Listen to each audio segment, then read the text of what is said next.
Good evening, ladies and gentlemen. You're all very welcome to the Coleman Heritage Centre here this evening for our talk on the conservation project that's ongoing at Moygara Castle. Sorry, I'm a little bit out of breath between cameras and microphones and everything else. Just getting everything right, and then Carol arrives and wants to take a few pictures. But anyways, thanks to Carol for all the free publicity. So let's get started. So I might just say welcome to Moygara Castle. Any of you that haven't been there before, this is a picture that was taken pre-drone times. Everyone says, oh, that's the drone picture. This was before there was drones invented back in 2006. And it's one of the nicest pictures that we have of it. And I always use it as an introduction to any talk I do on the castle. You're looking at the castle there from the southeast, looking towards Grellan is off there in the distance. You can see the Ox Mountains and Knocknaray, and even Binbulbin is poking in just on the very top right there. So that gives you an idea of the siting of it. And we'll go from there. This is looking from the west now at a far higher altitude, back towards Lochgara. And the reason I use this picture is to give you an idea how close it is to Lochgara.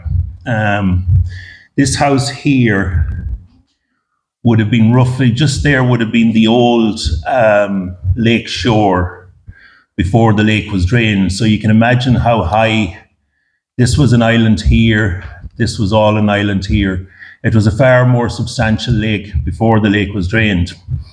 You've also the track of the old Ballahadreen line, railway line running up there as well. And up here in the top end of the townland of Cuppina, we have the outflow of Lochgara heading towards Boyle. Boyle will be over here. So that just gives you an idea as well. This is the little laneway that runs by it here. You've got the new road that was built shortly after the railroad tracks runs to Monastraden as well there from Muller Row, which is a relatively new road. But this roadway here is the old original road from the Boyle Ballina Road to Ballahadreen. So this is a very, very old trackway here. And this is the one that goes up over the top of the mountain and is detailed in Taylor and Skinner's map back in the 1700s.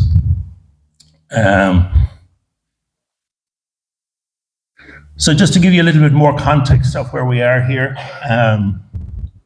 as I said to you, here is the castle here at the northern end of Lochgara. As you can see, Lochgara widens out as it comes up here. There's a number of larger islands up here. This is Hunt's Island here. This would have been what was known as Derrymore Island, with the draining has over the years become part of the mainland. And then you're up into the island part of Monastraden here. You can also see here Grellan and Edmundstown here heading towards Ballahadreen. This just gives you a context of all the national monuments that are recorded, list of monuments and places just around us here around Moygara. So you've got a number of crannogs listed in this part that were all uncovered in the drainage of Lochgara in 1952. And then you have a number of ring forts, mostly in this area here. We've one megalithic tomb here, a court tomb.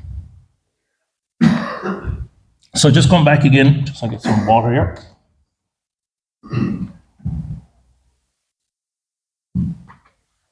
This gives you more of an idea of the area. So Lochgara, as you can see there, is the center of the map. Let's go back one now. We have Wood of Boyle over here, Grellan going towards Turbercurry here. We have Edmundstown heading into Ballahadreen here, and then you're down into Killaret here. And as I say, the high ground here to the south is Mullagatchee, and then you've got the Curlew Mountains here. So this is a very old pass here that has been used over the centuries as a thoroughfare until you got past the northern end of Moygara. And a little bit closer then, we're back in again to our neck of the woods here. You'll see where all the crannogs are all listed out on all these different spots. Every red dot there is usually a crannog that close. You've got one little cairn there on one of the islands, or on a headland there that would have been an island. And we've got the castle here. So that's just pointing that out there. And then Moygara is one of 3 castles that belong to the O'Garas. It's the only one that still survives. The 2 others were at Coppina, just to the north of Coppina Bridge there. And then there was one more here on Derrymore Island. Very little of either of those sites exist at this stage, but we do know that they are listed in the annals at different times. And there is also a record of Fergal O'Gara keeping the castle at Coppina for himself. So at some stage he may have used that as his own residence rather than Moygara, which looks like more of a administrative residence. So this is one of our earliest adventures with research. Maura O'Riordan, who's here with us tonight, enlisted Marcus Casey back in 1992 to do the first study of the castle. This was his first plan that he did, and it still to this day is a very useful piece of history, and lets us know that just by looking at the plan of it, it has all the gun loops, it has all the towers with their diamond-shaped towers. They're all there, and it also shows the northern enclosure up here, plus our gatehouse and some rubble and other features that's there. Unfortunately, poor Marcus died in a flying accident some years later. So he was one of the first ones that served it back in 1992. So this is it again, back to looking at it from the west. We've got, as I say, a little bit of changes. A little bit of changes since that picture. So this is a map of County Sligo from 1589. Many of you, I'm sure, would enjoy studying it to see the different places. There's names that have been lost to time. There are also features in it that are still very current today. We have here the wreck of the Spanish ships would have been within 10 years, just very few years before this, and they were obviously shown on this map. We have Sligo Town here listed, Ballysadare, and then you come on up here to Ballymote, Barony of Corn. And also you've got Boyle listed here, and it's actually called the Bridge of Boyle. So they were very sure of making sure that Boyle was listed on the river. This is South Sligo, as we know it today, and this is the area that we're going to look at in more detail. So as I say, Ballymote is here. We've got Boyle here. Céis Carn is mentioned here, but we've also got Moygara mentioned here, and a little symbol for a castle. So these names here have drifted into the past. Mullagabaki, other ones here, lost to time. But Moygara, the spelling mightn't be just correct with our English today, but it is there. And we also have, what else is there now? Let's see, Banada Abbey is there. Okay, so the next slide is back to our starting slide, which was the castle from the southeast. So what I'm going to do now is, any of you that haven't been to the castle, I'm sure there's very few at this stage here, I'm going to give you a very quick tour of it from a little bit of height from the inside. So this is the southwest tower. Still stands to the 3 stories that it did. It's the only one that has the tower standing to the full height that would have been at the time. The other 3, we still think were to that height, but there's no conclusive evidence that they were to the full height. But it looks like they, at some stage, may have been purposely taken down, and that this one was kept for a reason at full height that may still have been lived in. Then as we move towards the north here, we start to see the gatehouse. I'm sure this is very interesting for the 2 gentlemen that are here tonight, who are the conservation architects, Grellan and Kevin, who have worked on this and probably haven't seen these pictures before. As I said, these are back in 2006. As you can see, time has not been kind to the gatehouse, and it was in dire need of conservation. Inside there in the middle is the 2 decorated stones that would have been part of the outer arch, just over the outer archway there. So this is also just showing you some more features of the gatehouse. To the right here, we have what we call the slot for the portcullis. So this was a gate, probably made of wood, that would have slid up and down just inside the inner archway here. And there's a corresponding slot on the other side. Also, as I say, the decorated stones that were up over the outer arch, we have, since conservation has begun, we have taken these out of the archway and moved them into the inner part of the bawn for safekeeping. We're looking here at one of them just with a decorated head here and body. We don't really know what that one is, but it's very unusual. Some say it's a type of machine in a gig, but we don't give it that classification unless we're sure. As you can see, there was very little left here holding these 2 together, 2 or 3 stones.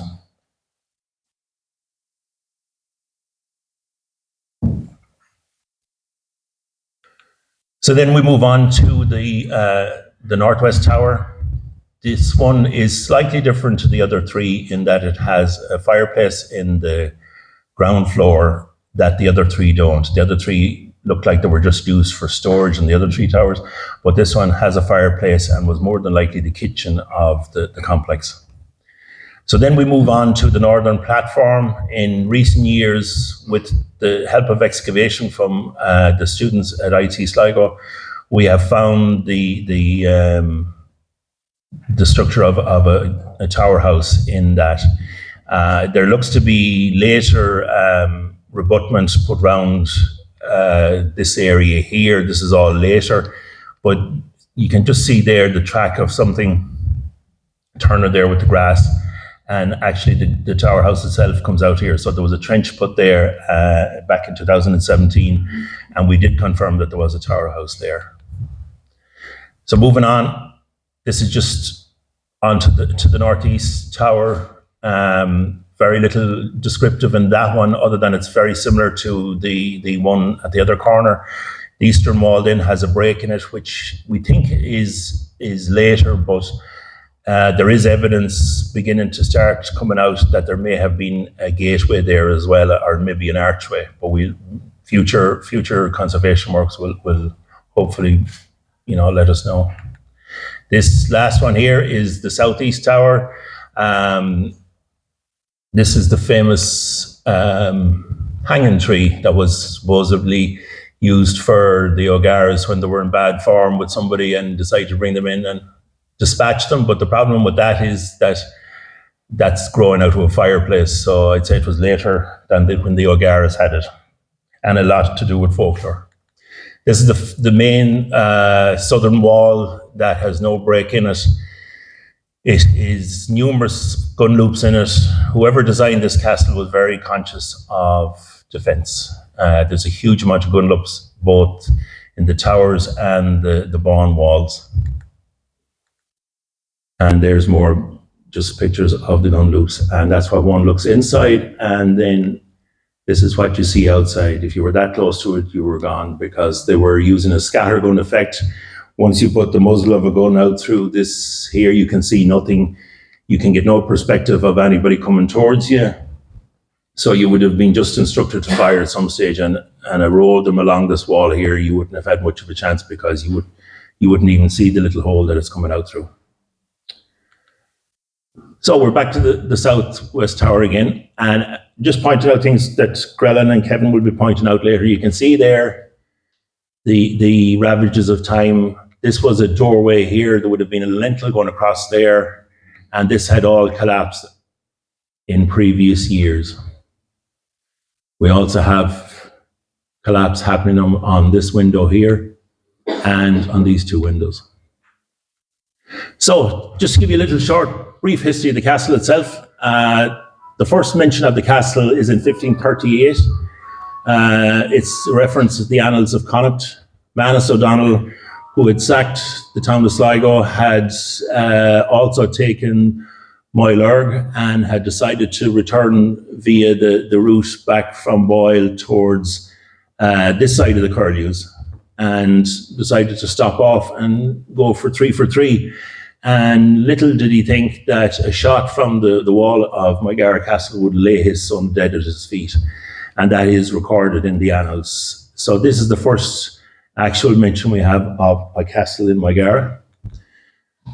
Then in 1581, Captain Nicholas Malby, the governor of Connacht at the time, was having a skirmish near Ballymote, and his Scots mercenaries decided to retreat to the south, and they pillaged and burned as they went, and they burned Moygara Castle. Now, whether it was the earlier Tower House, which was here, or whether it was the later house, that has yet to be determined. And then in 1602, the English of Roscommon and Upper Connacht march against O'Donnell again and O'Connor, and they take their people from Moygara and Coolvin. So the idea of that time was, when a skirmish broke out, the best thing you done was you took your cows and your family and you took to the hills and waited out till the battles had finished, and then you came home and pick up the pieces again. The later castle we're talking about here is what we think is the outer bawn walls and the four towers and the gatehouse. 1635 and Stafford Survey in Moygara is listed as an old castle. So we still think that this is what they were talking about, this castle here, and that this had yet to be built. In 1634, Fergal O'Gara became patron of the Annals of the Four Master, and his title of the time was Lord of Moygara and Coolvin, and he was probably the most illustrious of the family, and the last of them to probably hold title to the Lord of Moygara and probably ownership of Moygara Castle. 1634, he became a member of Parliament as well, and in all of this would have come to an end in the 1640s with the advent of Cromwell. And the last mention then of Moygara Castle in the records is 1691. It would have been used as a Jacobite garrison and possibly Williamite barracks as well. So, just to finish up on my part here, this is the 1791 drawing that we have. It comes from Gross's Antiquities of Ireland, and it has a drawing of Moygara Castle. That is the dedication that was put with the drawing. As you can see here, the outer arch was still intact at that stage, and we have what we think was the three decorated stones, or at least two of them anyways, would have been holding up the box matriculation here, which would have been used for anybody that was coming to the door that wasn't welcome. And finally, that's it. I'd like to hand over now to Kevin and Grellan, who will take over the next part of the presentation. Thank you very much.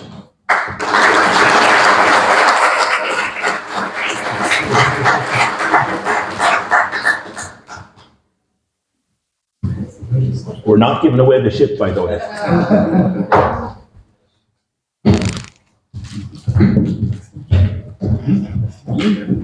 Yes, good evening. I'm Kevin Blackwood, Blackwood Associates. Thank you, PJ, for that great introduction and the history of Moygara, which is a fascinating project. I'm a conservation architect in my own practice.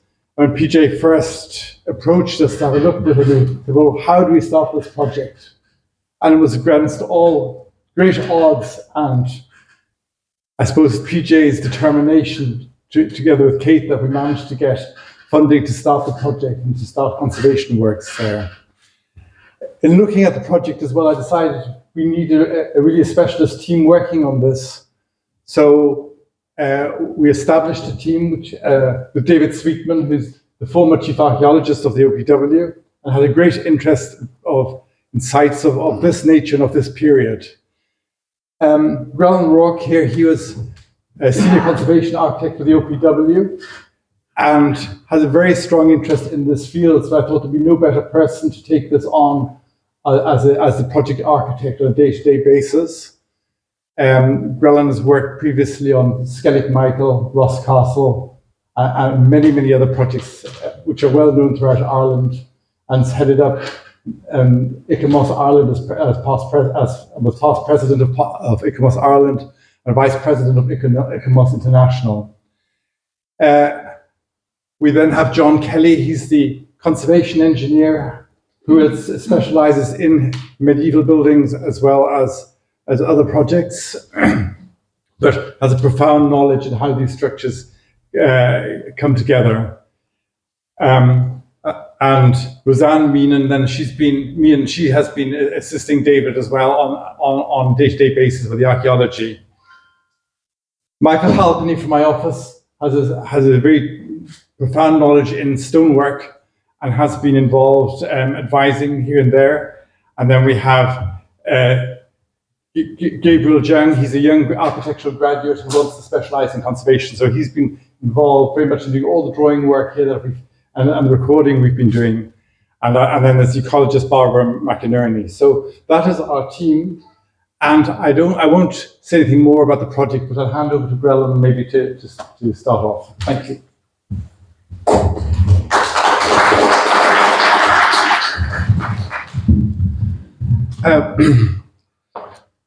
So I'm just going to talk really about the works that have taken place, and in fact, there have been short campaigns of work in the last couple of years. This is the third year, and I just really want to talk about the building in relation to what we have found and the development of the conservation works, because of course with early and late medieval buildings there is a certain amount of history which very often doesn't give a lot of detail of the buildings themselves, and really what you have on the ground is what you have to work with. And it's quite remarkable. I've been working for about 42 years on buildings like these, and it's quite remarkable how much information can be gleaned from the buildings, not just in the course of examining the buildings before any works begin, but actually during the course of the works. And that's really very interesting. And certainly since the works began here, there's been,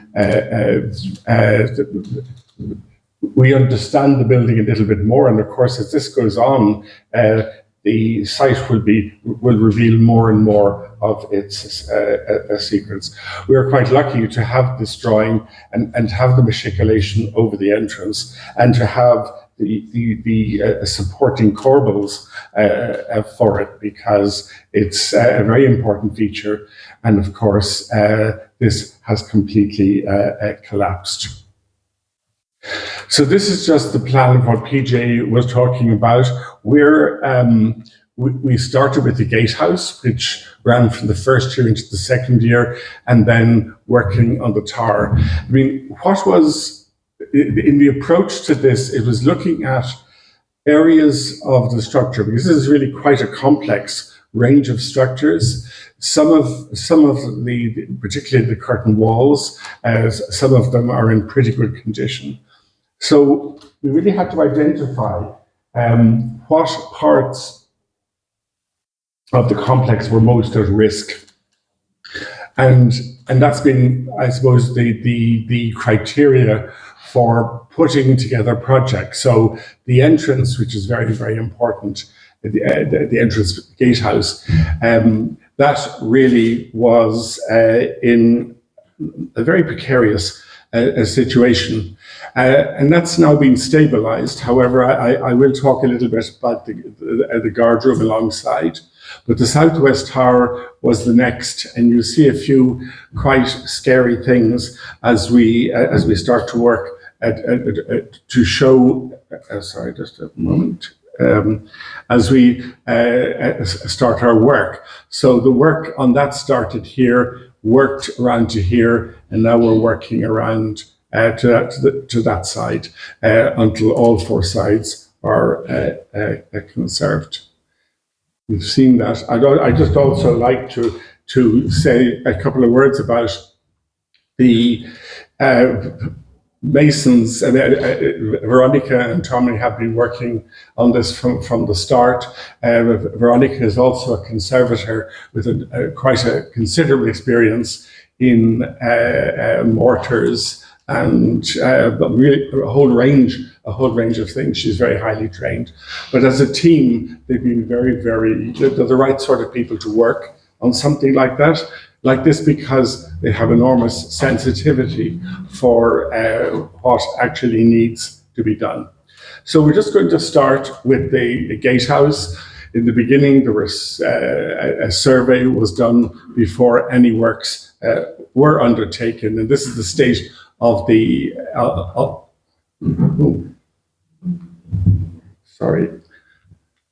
This is the state of the gatehouse. From the outside, you'll see the arch is gone, the machicolation over the entrance is gone, a lot of the masonry, even on either side, has gone. But you see how on the interior, there's a whole section of the arch which is gone with more to go, and then you have this very, very vulnerable piece on top. And quite honestly, I mean, I have to say that if PJ and Kate O'Neill hadn't really pushed for something to happen, in 2 or 3 years, that would probably have been lost. So that's why it's so important to look at these artworks. And while this is basically, it's not a restoration project, it's a conservation project. But of course, you can't conserve things without making sure that they are at least going to stand up. So there's a very important element of stabilization of structure, which forms part of the approach to the project, so that there are elements that have had to be rebuilt to tie the building together. And the philosophy of this is to make sure everything that's now standing is going to stand for a long time into the future. This is on the inside, and again, you see there's very, very little holding that together there.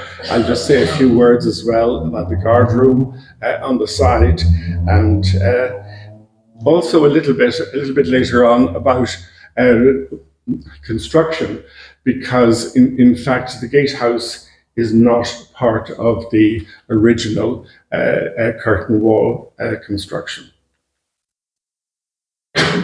And here we have, it kind of looks like nothing, but this is actually one of the most important little pieces of masonry that we have, because this is the entrance blocked up into the guard room, just on the left side as you walk through the gatehouse.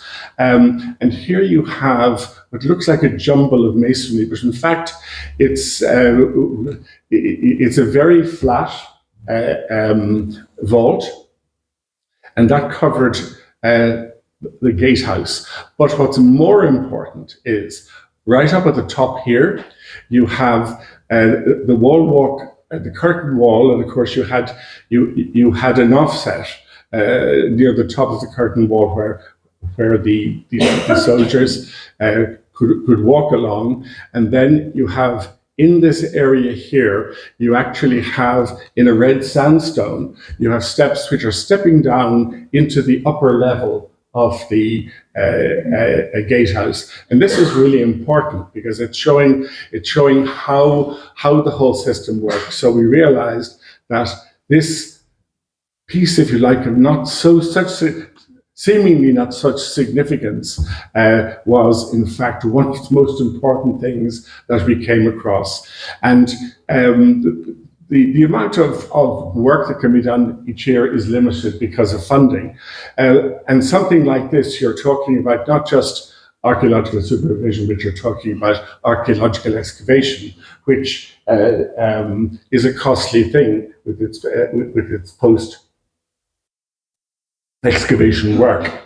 So what was important for us on this was to have a temporary support for this until in the relatively long term to actually think about a project for here, but a project which is going to cost some money. This is the southwest tower and the condition of that. And you can see why, in looking around at the gatehouse and looking at this, you can see that these were chosen because they were the most vulnerable from a structural point of view. And you can see here, so much of the masonry has gone above the doorway, and you can see the next a lot of masonry there is slipping down and as well. And in fact, in recent years, there has been more collapse there. We will look at this window. We haven't attempted work on that until now, but you'll see something very precarious there. So that's why we chose these two particular buildings to focus on over the next few years. So we just look at the gatehouse, and here we have the first phase of conservation. This is on the inside. There was quite a lot of masonry lying around, particularly to the left side here, and it was possible for the mason to gather very similar stones here to actually repair the missing section of the arch on the inside. Here at the very top is this very precarious piece of masonry. So what's really, really important at the start of any sort of work to a structure like this, the extremities are the most vulnerable. And what is really important is to make sure that the stones themselves stay in place until they can be surveyed and interpreted. But also what's more important is, of course, the safety of the people doing the work.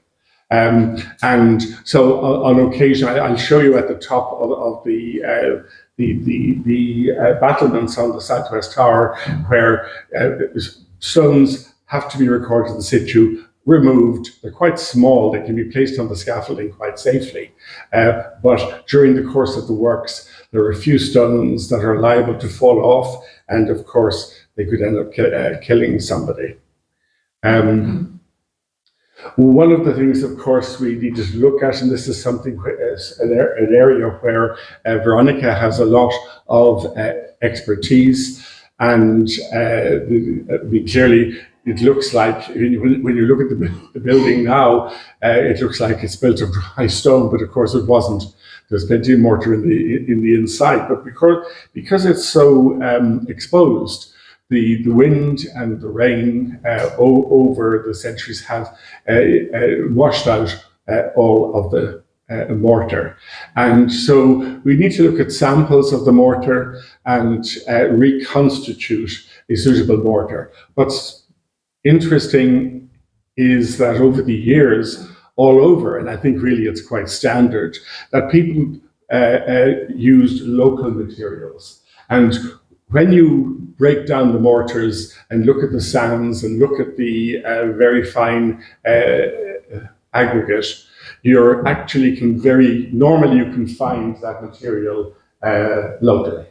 They didn't go far for this material because, of course, they needed an awful lot of this material. So Tommy and Veronica then made up mortars, and we looked at samples, and this one below is the sample that we went with.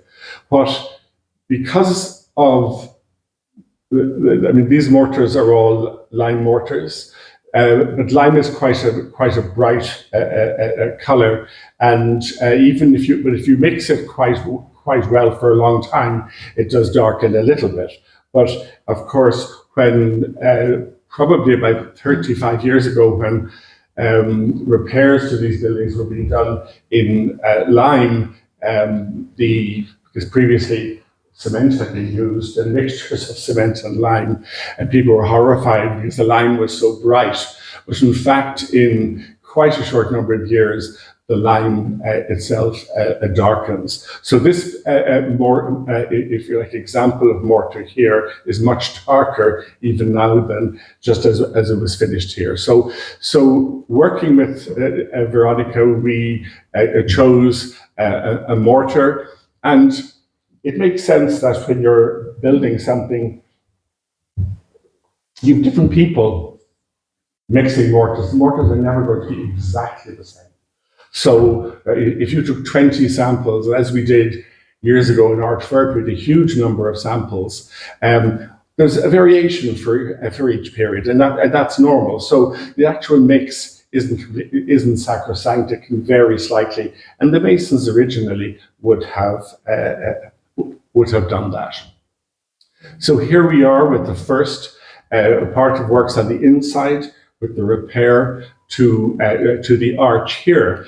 And I think originally it was thought that this was a window here on the first floor of the gatehouse. But we really had a very close look at it. You can see there are two projecting walls. They're more clear on the site, but there's one there and there's one on this side. And in fact, this was a fireplace, which is quite unusual in a building like this, because of course you have the juxtaposition of this portcullis that PJ was talking about that lifts up and down, and the last thing maybe you want is to have a fire going on one side. But of course, if you remember, if you think about it in the wintertime and things like that, and if you have guards up on this level, it could get quite cold, and it might be useful to have a fireplace. So this is something we looked at, and the evidence was very clear.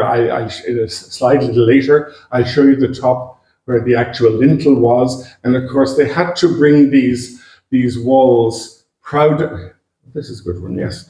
They had to bring these walls. They came up here because you had a beam going across there, and here's the wall projecting on one side, and there it is on the other side. We're very fortunate in this, because so much was lost here. At the top, we have the stone on either side where the lintel sat. And of course, they had to bring the walls out to make the opening deep enough to have a fireplace. So that was really quite interesting. We weren't expecting that.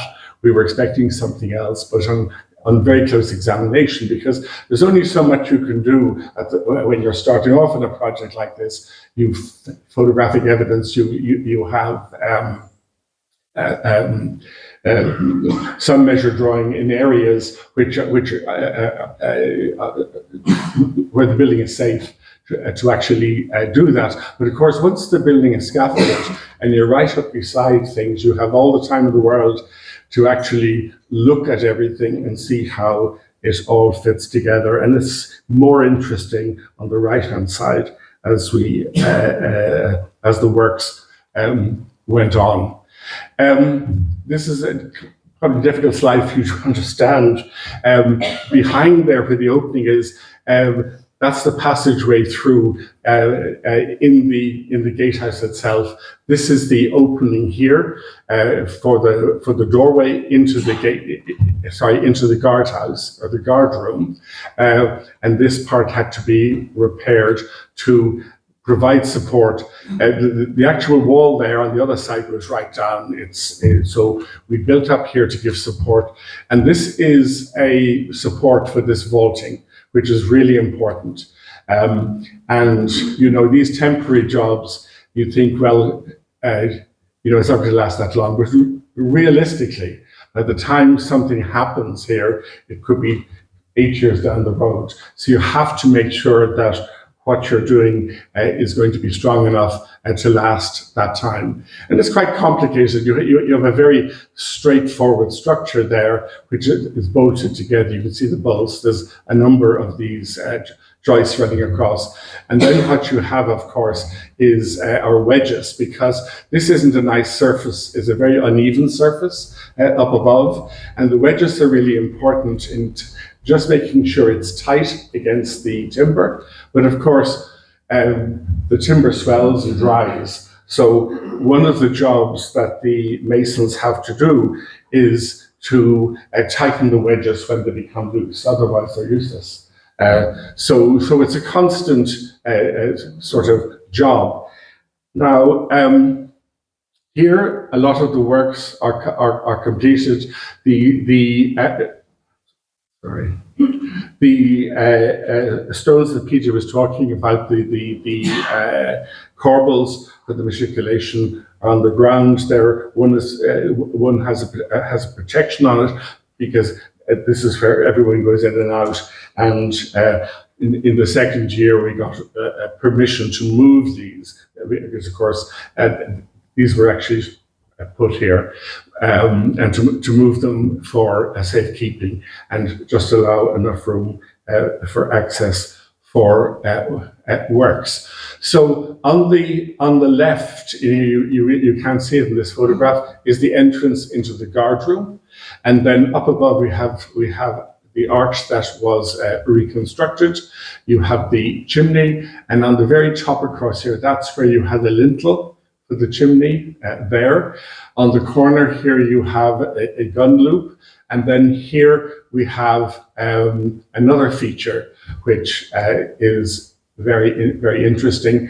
Here you can see where the wall was tied across. The wall on this side is gone completely, but there are some stones sticking out which were tying the wall together. This is on the end, really, of the first season of works. And there are lots of, this is an area we're going to look at briefly, but at the very, very top, it needed quite a lot of opening up. I won't call it an archaeological excavation as such. It's more, it was a kind of a slight uncovering, but it was very important, of course, because it was important to make sure that every single feature was conserved and understood. Let's go back here, you'll actually see here that there's our curtain wall there, and you'll see a straight joint there running along there.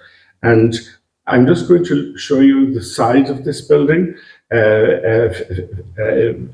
perpendicular to that wall, and you'll see that there's the same joint there. And clearly the walls are built to a certain height, giving obviously some degree of protection, and they often went up in stages, and sometimes, not always, but sometimes you can see the stages of construction, and this wall demonstrates them quite clearly, because you have an uneven horizontal joint there, you have another one across there, you have another one there, so you can kind of see that the wall was actually built in stages. And you see how delicate all this is at the top. Now, there's a bit more information available inside than there is outside, but that's an actual loop window. So you have to be very careful in disassembling these sort of things, that they're fully recorded, measured, and that there's an understanding of what had been there. Okay, so in the second season, because of course we're not working for a year at a time, by the time everything gets going on the site, there's some months of work. So the works that you saw already don't reflect a year, but a season's work. This is that area. The fireplace is over there to the right, and we had this open area here. We were wondering what it was. Was it a cupboard or something else? But also in the corner there, you had something strange happen. You can see the wall face coming down here, and then it runs out at an angle there, and that's the other side, and there's a channel running through there. So this is what's really important. This is our archaeologist on the site beginning to take off material that's fallen in to this particular feature. And of course, once the fallen stone is removed, then the archaeologist moves in and with the trowels back. And it had a very uneven surface.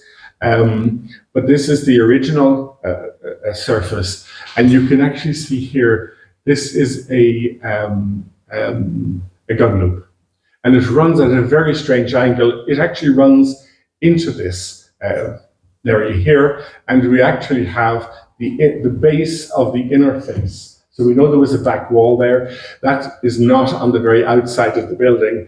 That's on the inner face, and there's another face running on the outside. So we know the thickness of the wall on the outside, which we put back because you can see to a certain level, you can actually see on the right-hand side, there are very, very, some of the stones there, all those 3 or 4 stones on the right-hand side, they're original stones.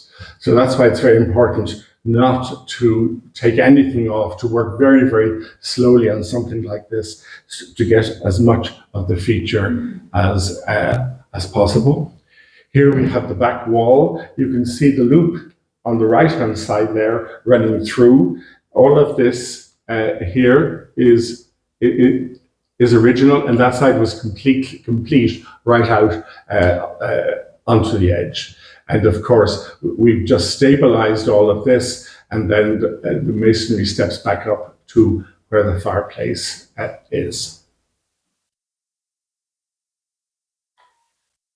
So here you have the fireplace itself.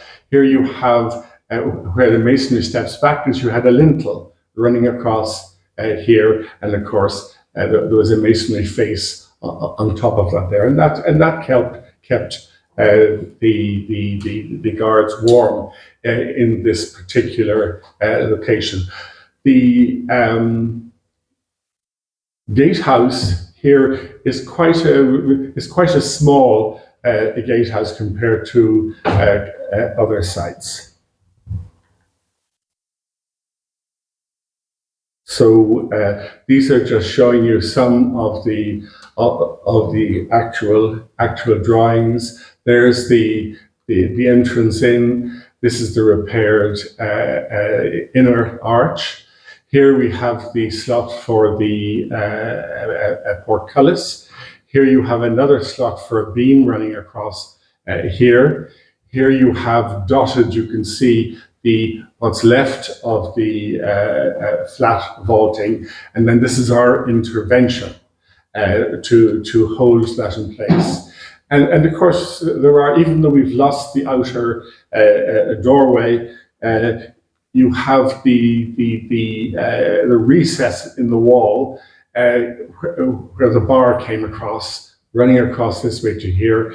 Once the big oak doors were closed, then you had a timbers put into play, tightened across to increase the strength of the doorway. Here you have different levels. You can see here, and it does make sense. Sorry. Red dot is driving me mad. Here you have the offset for the portcullis. You have on this side, there are still the openings in the wall for the beams. And the one thing, I'm just going to show you a portcullis, but the one thing to remember about all of these buildings that the walls, the masonry weren't built first. Everything was built together, because when they got up to the first floor, the beams were put in, and of course they would have used that as scaffolding to go up to the next level. But you couldn't put in any of these things if you tried to do it after the stonework was completed. So the masons and the carpenters would have worked together for these structures. And I'm just going to show you, we had a similar project where we actually restored a working portcullis in Adair Castle. And so there's another thing I'm just beforehand, I'm just going to show you. I had said earlier that the gatehouse is not contemporary with the curtain wall. The curtain wall, which is this big thick wall running on the outside across here, that ran all the way through. And you can see there's a straight joint. You can see it quite clearly here. The masonry of the gatehouse was built up against it. And in fact, what's happened over time, this is a bit kind of, I suppose, more like it had been in the beginning. But now that joint is quite big there, where the weight of the gatehouse has pushed inwards. And they've separated even more. But it makes sense, because when you're building a large enclosure for protection, you want to get it up quickly. You're not going to waste time leaving a very vulnerable area open while you build a gatehouse. It's when you have the whole thing finished, then you can make changes and add. And of course, the guard room on the right-hand side there is the same thing. It's a straight joint built up against the curtain wall. And this is exactly the same situation that we had in Adair Castle. And I'm just going to show you, because portcullis are very interesting. They're very technical.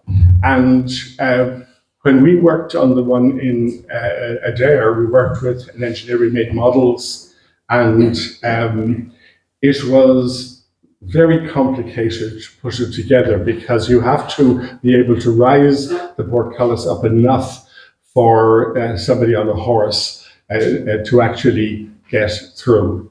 It's curious, I mean, small curious things. I don't want to spend too much of your time, but like on here, for example, they use larger beams, but on this, because the portcullis is coming up here, they use two smaller beams on the flat.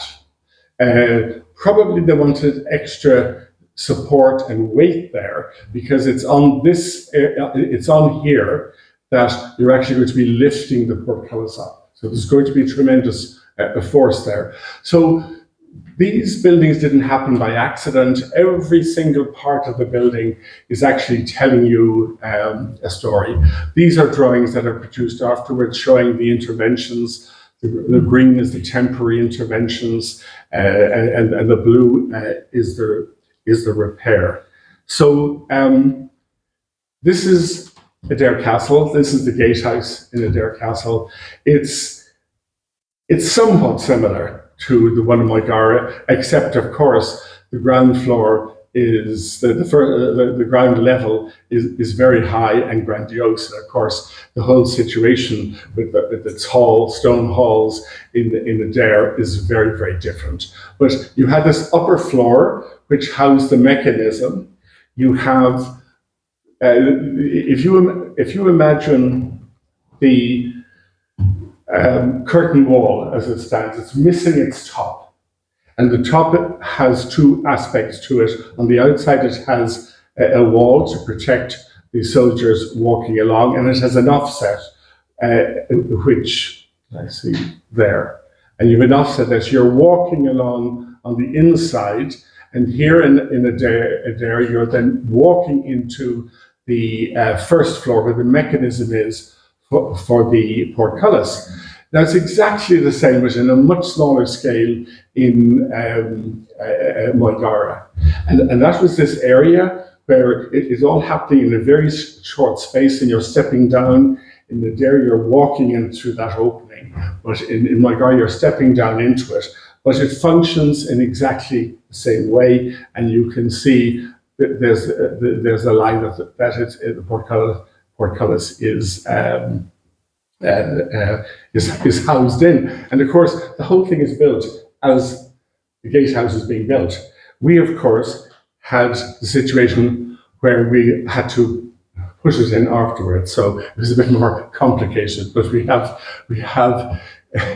cranes and all sorts of things which can help us today. But this shows that even in a dare, the portcullis never went up the whole way. It went in up high enough to let a horseman through, obviously having to be very careful to bend a little bit so it didn't hit his head on the spikes. So here is the portcullis. We made models of this back in our workshops before we actually made it up. It's just made up of oak. Here it is being slotted in.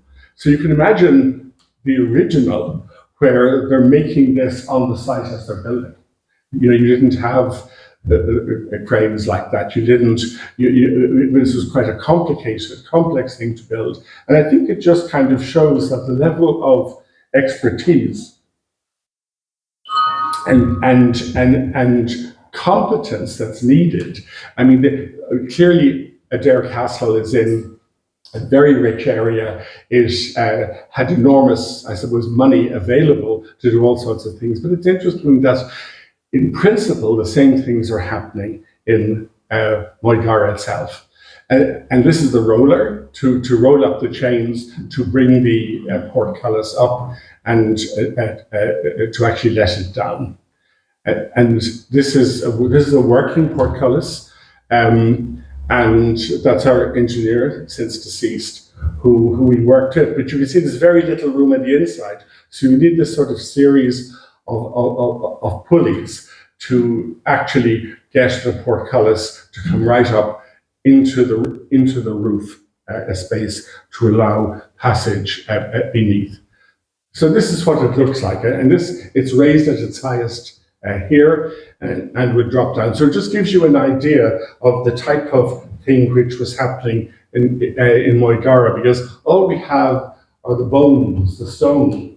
But you have to think of all of the timbers that went and the other decorations which went with the, we're only seeing a tiny little bit. So you have to imagine a lot more.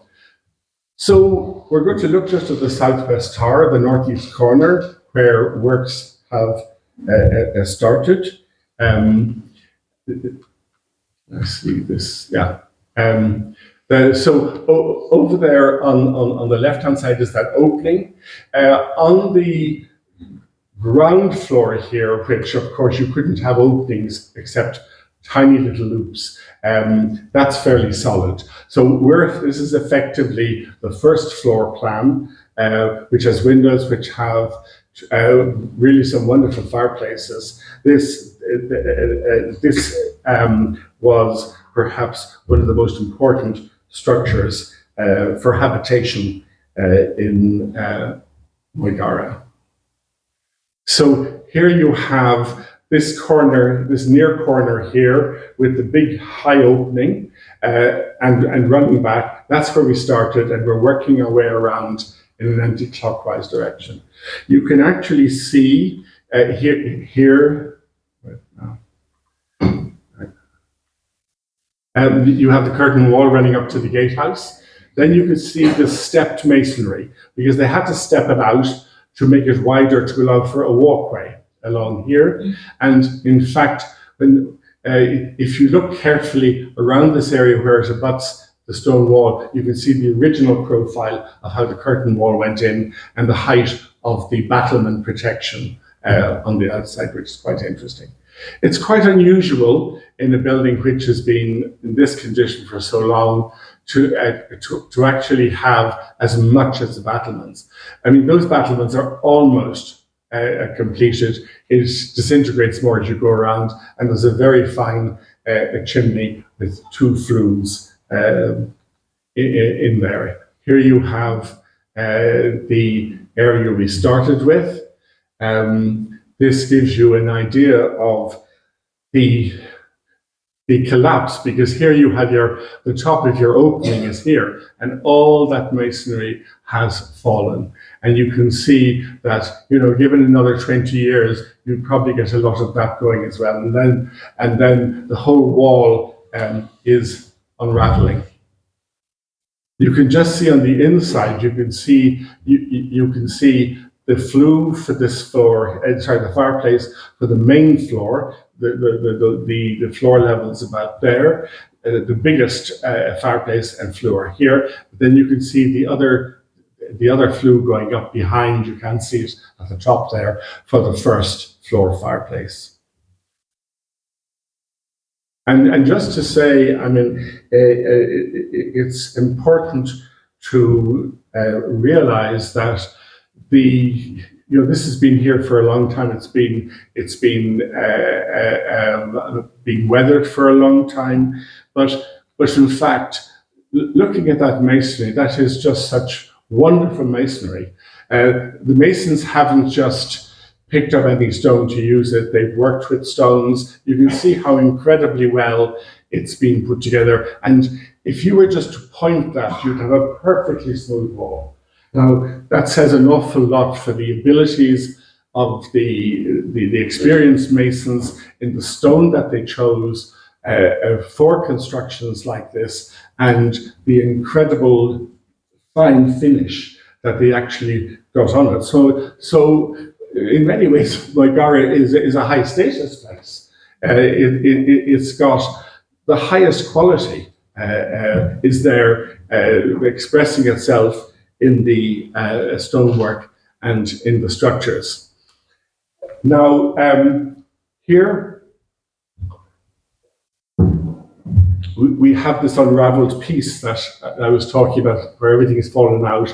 And what's really important is we have what we call enabling works. And here we're able to use the scaffolding. We have an engineer working with us all the time, but where we can, the amount of weight on the scaffolding is not very great.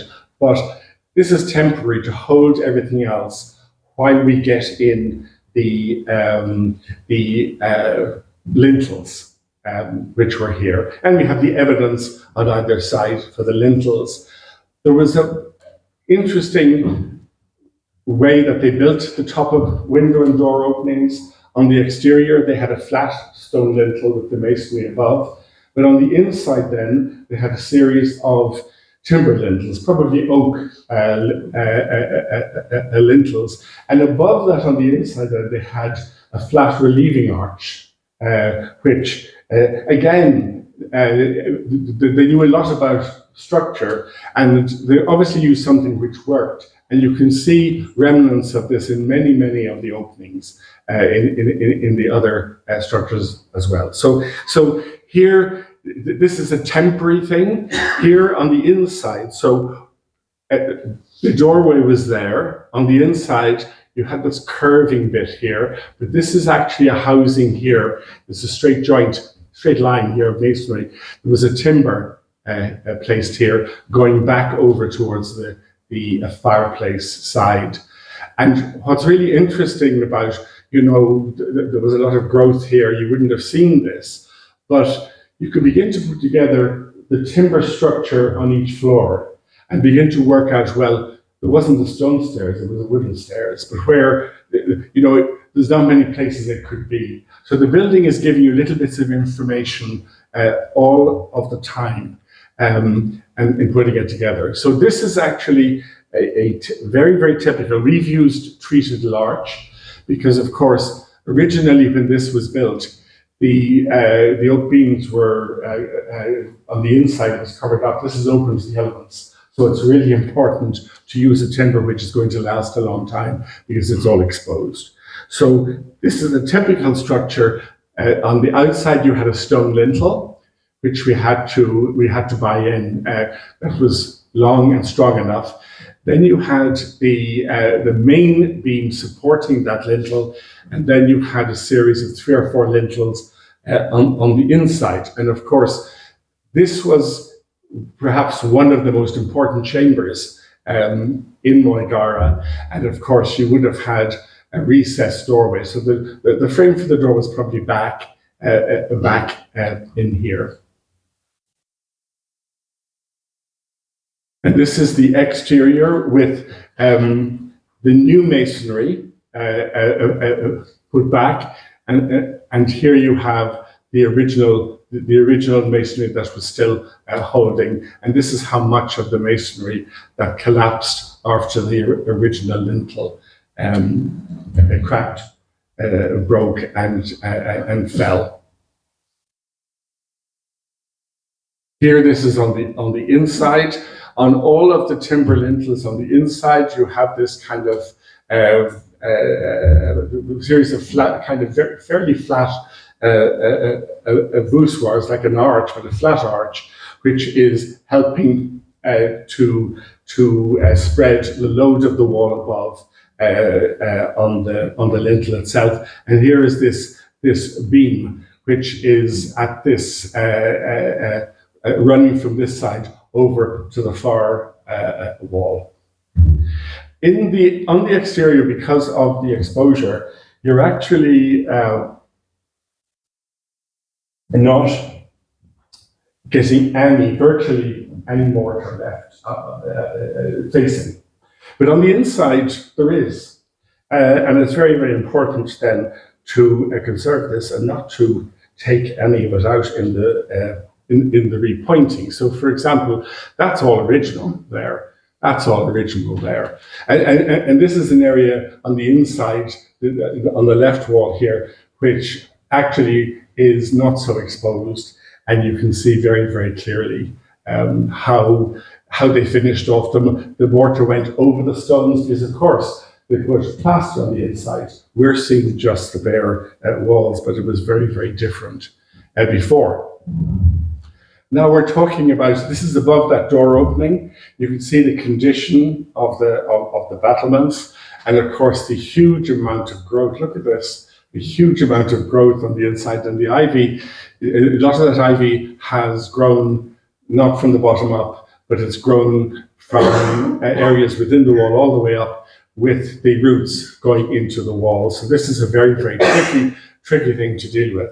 But this is really important because, of course, there's so much of the battlement left. And this is what, here, for example, I'll just go back. Sorry, wrong way. But like, for example, there are stones like that stone there, it's got no mortar, it's standing there. And again, that could just tip over and fall down on one of the two masons working there. So these are all recorded. The stones are kept locally, and the scaffolding, because they're not very large stones, the scaffolding is designed to actually take them. So it's easy to put them back. So here we're working back up for the battlement. Here you have a gun, you have a pair of gun loops, and you have the merlin and the tops. And the battlements are sloping on the outside, they're straight on the inside, and they come up, not to a point actually, but to a kind of a flat piece about that width. Now, these aren't restored like that because it wasn't necessary to do so, because these are now solid enough to withstand a few hundred more years of the rigors of Irish weather.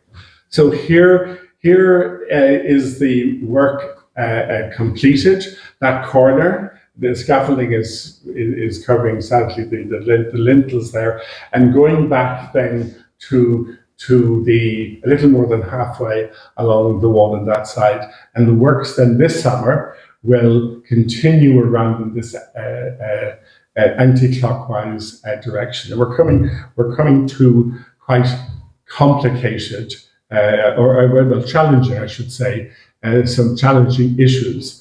So again, this is the same type of thing, series of drawings which show where the pointing, the dotted line is where repointing occurred, and various photographs showing the lintels and other features, the battlements on the right-hand side.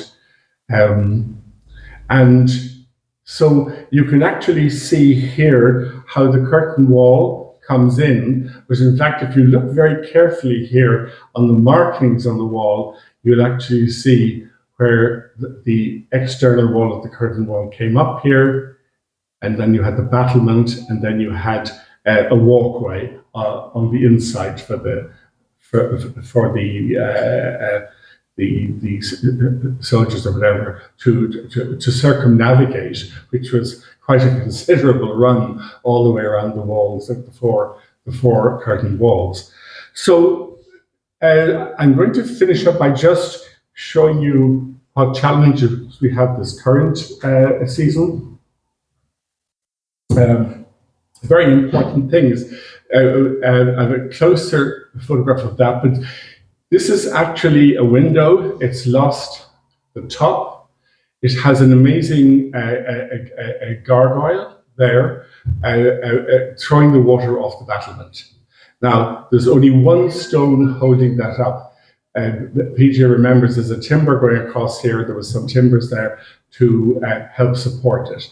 But this is so precarious. We've kind of looked at it for 2 years, and this season we're going to have to deal with it. And the hardest thing really is not the repair, but how you do the repair and how you do it safely for the people who are going to be working here.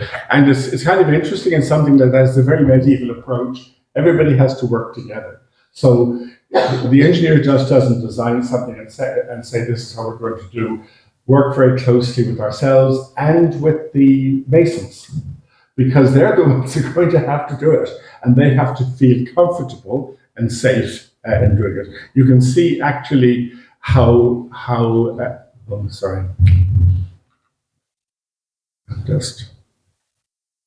You can see how that very big stone, that's the outside of the gargoyle. That's tipped up, and this has fallen back, and there's only one stone holding it. I don't know how it has stayed in place, and we have to try and work on that this year. So this season, that is the window opening below. You will see it's in a terrible state. The wall has unraveled completely above. As you go around the corner, around the corner here, we're missing our lintels, but actually a lot of the flat arch has survived. So we've been quite lucky there. So that's going to be much easier to deal with. This is this stone on the next level.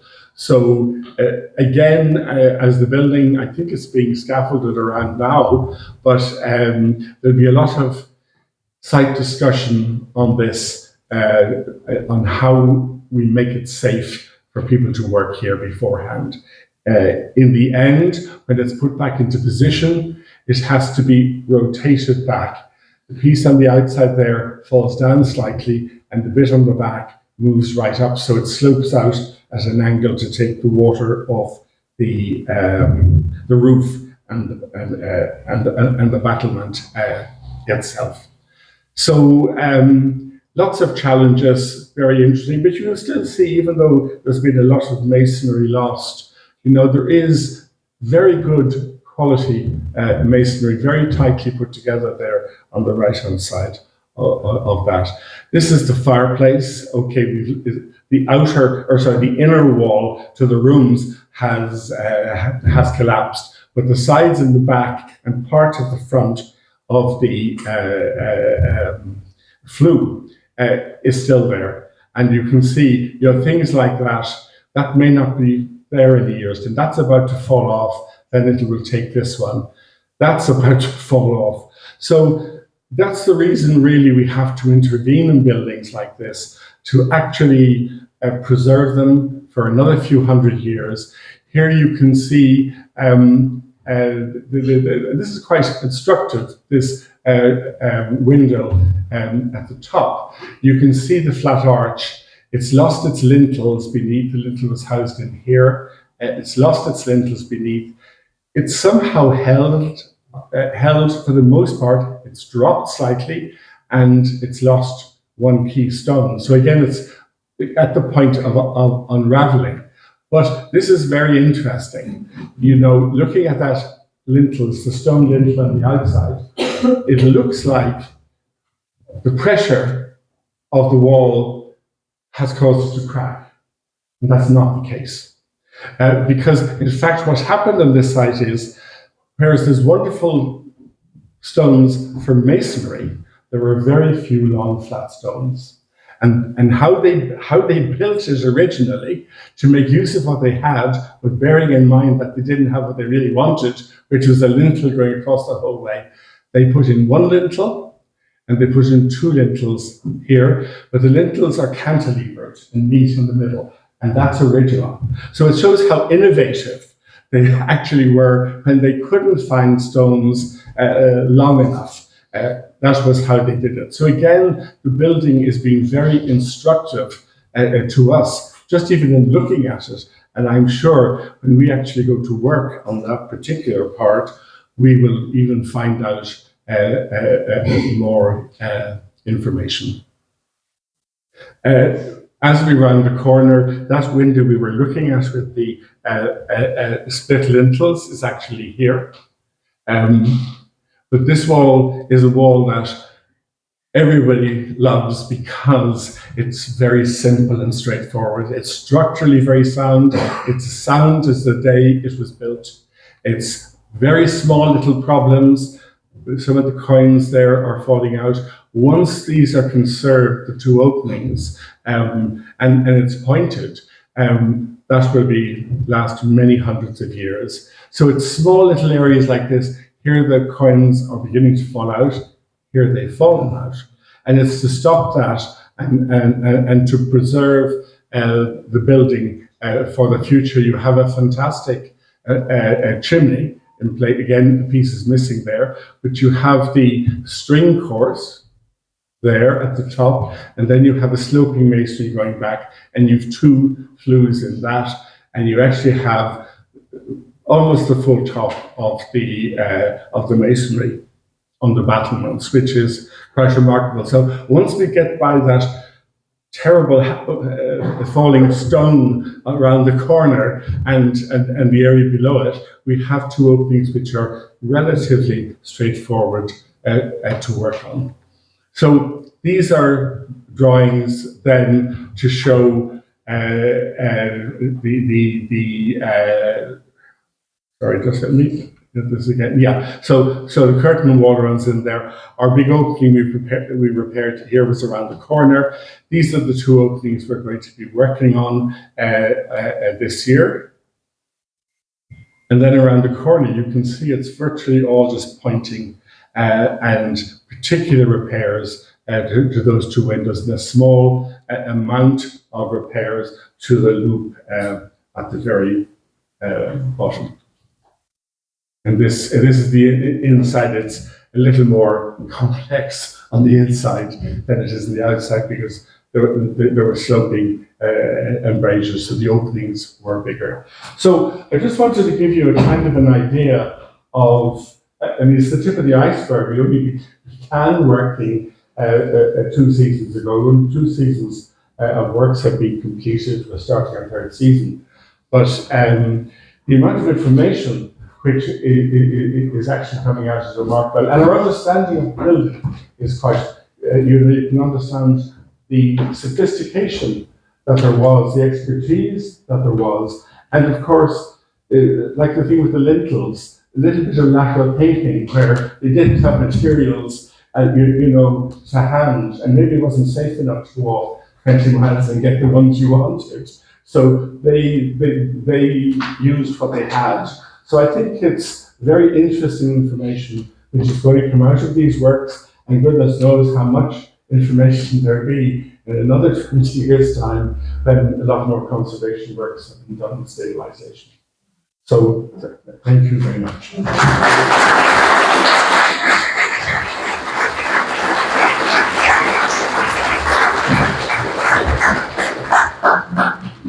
very much, Grellan.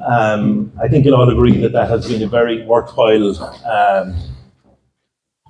presentation by Grellan, very in-depth into the work that has taken place over the last 2 years and is continuing this year. We have time for just a few questions if anybody wants to take to the floor for Grellan or Kevin. Yes. There's like a strain of thought in conservation work where you're replacing stone masonry in existing dilapidated structures, that you somehow identify the new works, the restored works, in contrast to what's done. Has there been an effort? I think the approach to that has changed an awful lot over the decades. Yeah. Years ago, when I started working in the mining service, they used to actually put felt in between, which actually created 10 times more problems in the end. You can also, I think it depends. You can also build back a little, somewhat from the face. But when you're dealing with structural issues, where the strength of something is really important because you've lost so much, you have to put back the strength, so you can't do that. But of course, nowadays, and the department is rigorous in all of these things because you have to record everything beforehand, during and afterwards. So you have drawings recorded beforehand and at the end. So anybody coming to it, now if you have some expertise, you'll see it. But if you don't, the documentation will be there, and that documentation is lodged in the department. So the approach is very different, and I think there are times where you can sometimes recess masonry back where it isn't going to have an adverse effect. But the thing you have to be careful of as well is that you don't want to present something where all you see the repairs and you begin to lose sight of the actual monument. So I think we have more resources now to photography and drawings and archives, that we can do things now that weren't done in the past. Yeah. Anybody else? Yeah. Yes. Kieran. No, Sorry, this gentleman here. Yeah. Yeah, you can. Very nice presentation. You've always got a great team working on the project for a long period. There's a lot of cool arches going on there. It sort of end up semicircular, nearly, and you're using a lot of lime water. I'm just interested in what lime you used and what strength you put in. I mean, you're using local aggregate from the site or around the site, as in aggregate. The actual binder. The aggregate and the sand, and it varies enormously from sites to sites. I did one job where the aggregate was so black, but when we had it analysed, it was the local aggregate, and that's what was actually used. What we would tend to use is not a strong strength of lime. You would use, for the battlements, and it depends whether they're accessible or not, but for battlements where people can access, there's an extra element because of the danger. The battlements themselves are only about 30 centimeters deep and can be quite high, and they're very, very vulnerable. So in areas like that, we'd use a greater strength of lime. Sometimes a 2 or a 3.5. Sometimes a 2 is enough. Like that wall on the back that is really solid, no serious structural defects in it, that you would use a milder strength. But it also depends on doing some analytical work as well. I mean, Veronica, she's a scientist, in fact, and even though she's out there masoning, but she would have sent samples away for analysis. So you try to put back kind of like with like, and bearing in mind what I said, that within a wall itself, you could have 20 masons mixing mortars that are slightly different none of them mix them like cooking recipes. You know. Are you using NHL or pure light? What were we using? We started off using NHLs, but we're also increasingly using hotlines now as well. mix. So Put in hot or yes, cold? Yes, and of course that has its own safety things. You know, it's one of these things which has evolved over time. Some years ago, it was a very hard thing to do, but as more and more people do it and become kind of expert at it, you can do that because, of course, just being realistic with you, the quality of our lines is better than it would have been. They would have slaked the lines in these big vats, and it would have been, you would have had lump lime. You sometimes find it in the walls themselves.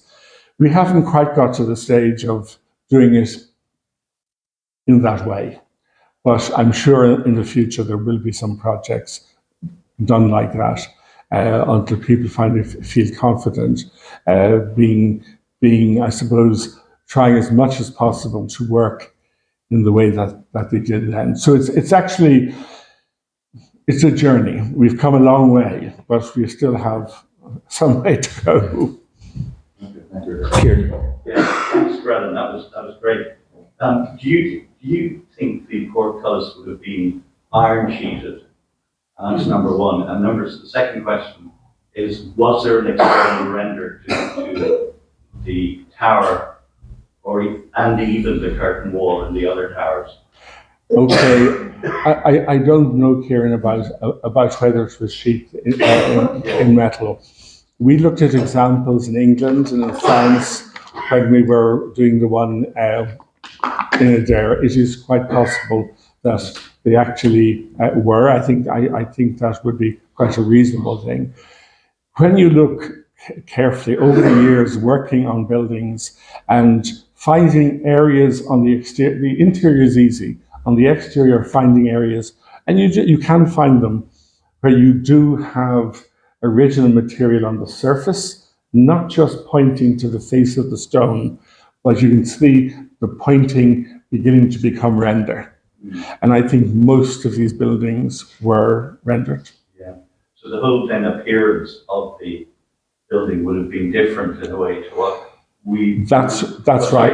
And there have been a few buildings done like that, which people have been horrified with. But you know, everyone loves stone now. Yeah. But in fact, most of these you wouldn't have seen the stone. Yeah. And in fact, what we're seeing is the quality of the of the work. When we were doing work in Newcastle West, for example, in the Hollamore, you have a 15th century, not a 13th century walling, and then you have 15th century walling, and you can see the difference is enormous. The 13th century walling is quite roughly put together. The 15th century walling is, you think it is just meant to be seen because all the stones are actually worked. And what it's telling you, of course, is that it's like a status thing. It was bloody expensive. So there was an awful lot of money available here. It was an early Celtic tiger in the 15th century. But even, it seems a bit of an anomaly that even with the amount of work put into some of the 15th century walls, they were rendered. and they were rendered for very good reason. Yeah. People wanted to stay dry. Yeah. Okay. Yeah. Although, because moisture will always travel. So that last level actually kept the water out. Yeah, brilliant. Anybody else? Excuse me. Did you consider getting a point cloud survey done for the structure? Well, I let Kevin answer that, but I think I can kind of answer that to a certain degree. No. We actually did as a group tried to do that a number of years ago, and we outsourced the job to a very reputable firm who assured us that that's what they were giving us before there was such a thing as point cloud. It was going to be laser scanned, and to say that they let us down would be not an exaggeration. And we had a very bad experience with them, and I know we gave some of the material that existed to Blackwoods to be able to work with. But technology has moved on in the meantime, and it's something probably I think the gentlemen agree we don't really need it at the moment. I think you have to be very careful, because I remember we did a photogrammetric survey, that of course is very simple compared to what you're talking about, but of the West Doorway in Ardfert. And you get this drawing back, and in fact the people who do it, you end up working with them, because they're interpreting it. If you're not there, it's interpretation. What you're getting back is not always correct. But often what happens is you get something and you know nothing about it.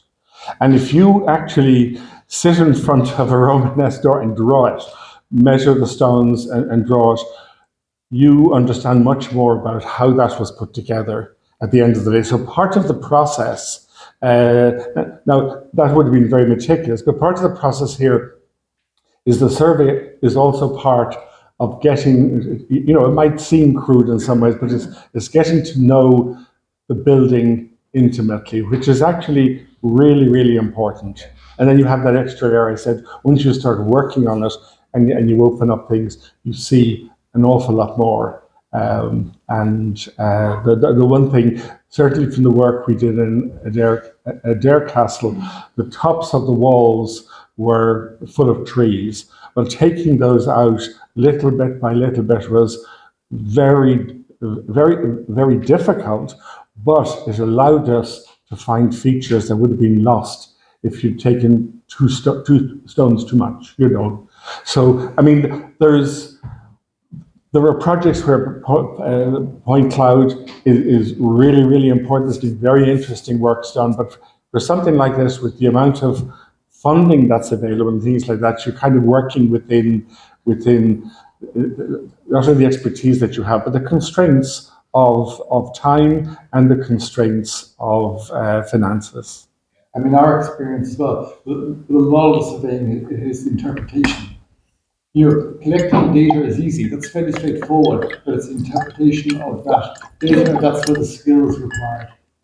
But it is also this cost thing, and something like Moygara Castle, and it's enormously challenging because the funding is very, very little. It sounds like a lot to get 200,000 to do some work. It is nothing in the context of the overall project. So you have to use that as wisely as you can, and we just term it really emergency conservation works at this stage. And it's amazing that groups will take on these projects, like PJ as well. But it's an immense challenge. In the long term, it's a fascinating site. Yeah. It's so interesting.